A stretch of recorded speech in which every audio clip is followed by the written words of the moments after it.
ರಾಮ ಮಂದಿರ ಸ್ಫೋಟಿಸಲು ಯೋಜಿಸಿದ್ದ ಉಗ್ರ ಸುಹೈಲ್ ಬಂಧನ. ರಾಮನ ಲೆಕ್ಕ ಕೇಳುವ ಗೃಹ ಸಚಿವರು ಉಗ್ರರ ಲೆಕ್ಕ ಕೇಳುವುದೆಂದು.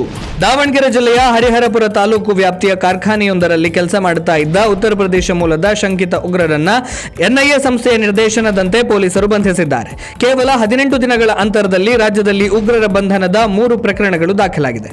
ಉತ್ತರ ಪ್ರದೇಶದ ಶಹಜಾನ್ಪುರ ಮೂಲದ ಹಾಗೂ ಹರಿಹರಪುರ ತಾಲೂಕು ಬನ್ನಿಗೋಡು ಗ್ರಾಮದಲ್ಲಿ ವಾಸವಿದ್ದ ಸುಹೇಲ್ ಎಂಬಾತ ಬಂಧಿತ ಆರೋಪಿಯಾಗಿದ್ದು, ಕಾರ್ಖಾನೆಯೊಂದರಲ್ಲಿ ಸುಹೇಲ್ ಪೇಂಟಿಂಗ್ ಕೆಲಸ ಮಾಡಿಕೊಂಡಿದ್ದ.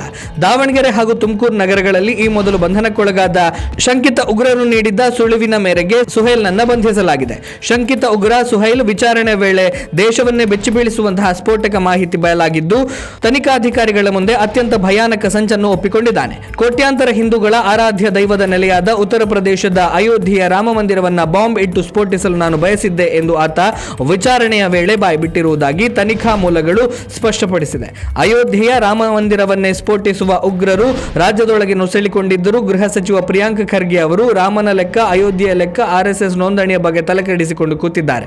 ರಾಜ್ಯದ ಕಾನೂನು ಸುವ್ಯವಸ್ಥೆ, ಆಂತರಿಕ ಭದ್ರತೆ, ವಿಧ್ವಂಸಕ ಹಾಗೂ ಸಮಾಜಘಾತುಕ ಚಟುವಟಿಕೆಗಳನ್ನು ತಡೆಯುವ ಕೆಲಸಕ್ಕೆ ಆದ್ಯತೆ ನೀಡಬೇಕಾದ ಗೃಹ ಸಚಿವರು ಅಗತ್ಯವೇ ಇಲ್ಲದ ವಿಚಾರಗಳ ಬಗ್ಗೆ ಮೂಗು ತೂರಿಸಿಕೊಂಡು ಕಾಲಹರಣ ಮಾಡುತ್ತಾ ಇರುವುದರ ಬಗ್ಗೆ ರಾಜ್ಯದ ಜನರು ಆಕ್ರೋಶವನ್ನು ವ್ಯಕ್ತಪಡಿಸ್ತಾ ಇದ್ದಾರೆ.